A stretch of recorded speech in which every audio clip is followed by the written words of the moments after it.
Et soyez les bienvenus si vous nous rejoignez sur le plateau de Télématin. Nous sommes en compagnie de notre invité jusqu'à 8h30. Bonjour Macha Meryl. Bonjour Jean-Baptiste, bonjour, comment Ravi de vous allez-vous? retrouver.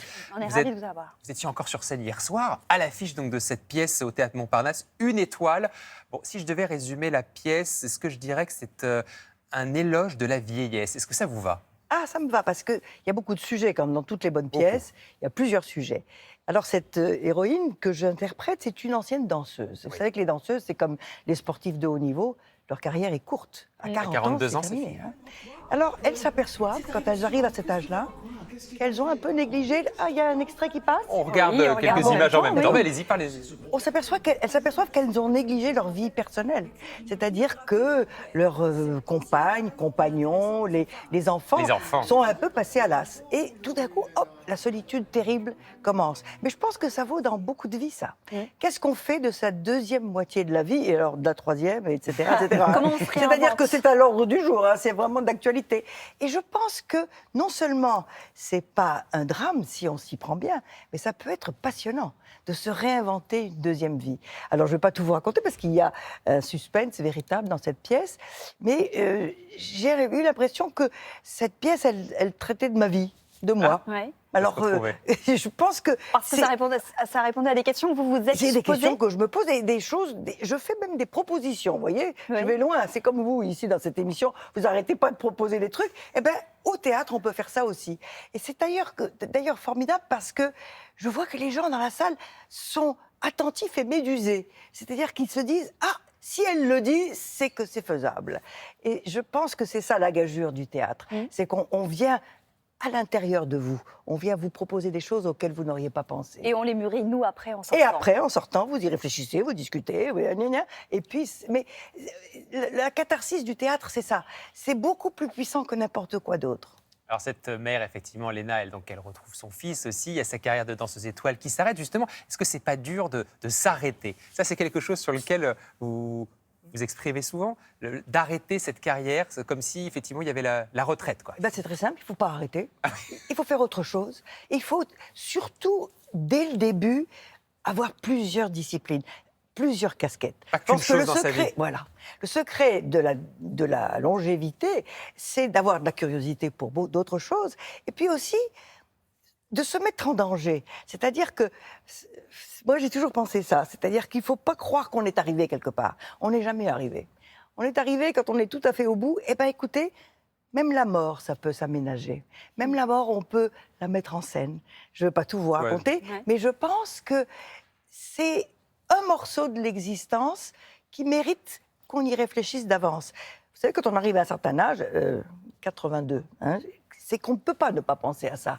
Et quand on pense à ça, il faut le voir d'une façon Optimiste, joyeuse. élégante, joyeuse. Ouais. C'est-à-dire, pourquoi pas, sauf si évidemment on a une maladie très handicapante et que là, on est un peu dans les mains des médecins. Mais quand on a la chance d'avoir une correcte santé, je pense qu'il faut réfléchir à ces derniers moments de la vie qui peuvent être... Moi, j'ai eu quelques personnes autour de moi qui m'ont enseigné ça.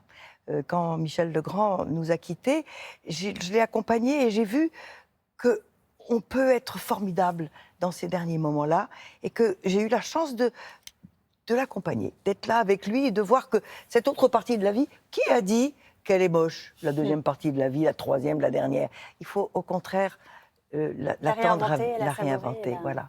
Justement, Michel Legrand, effectivement, vous en parlez, disparu il y a 4 ans maintenant. Mhm. Vous allez, pareil, vous préparez Les Dévoyés, qui sera un projet d'opéra au Théâtre du Châtelet l'année à fait. prochaine. Qu'est-ce qu'on va y Nous retrouver? l'avons écrit ensemble et c'est une idée formidable de Michel. Vous l'aviez écrit ensemble. On l'a écrit ensemble parce qu'on est inspiré d'un livre qui s'appelle Entretien avec un dévoyé. C'est l'histoire d'une philosophe et d'un jeune garçon qui est prostitué pour mec.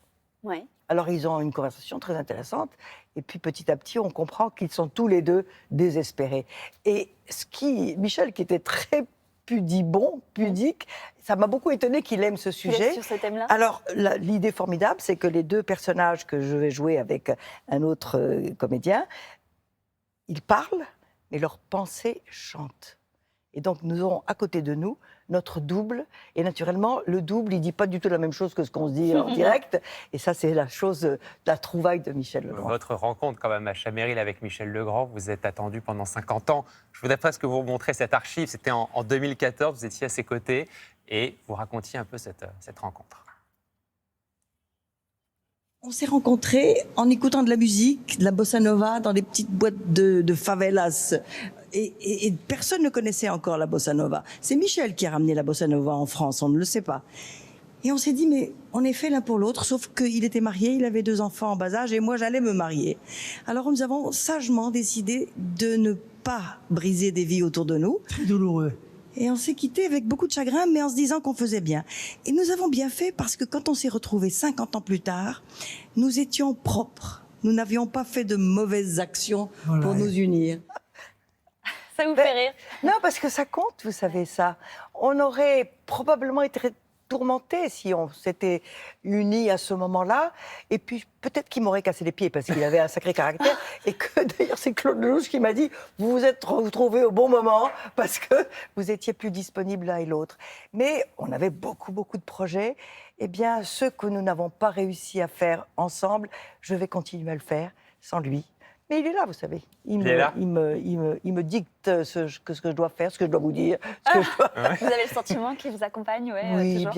bien sûr, parce que les personnes de très grand niveau comme lui, de très grande qualité, ils demeurent. Ils sont là à travers ses œuvres, à travers sa pensée, et je ne fais que lui obéir. Macha Merrill, à l'affiche de Une étoile au théâtre Montparnasse. On revient dans un instant pour la suite de votre Télématin. À tout de suite.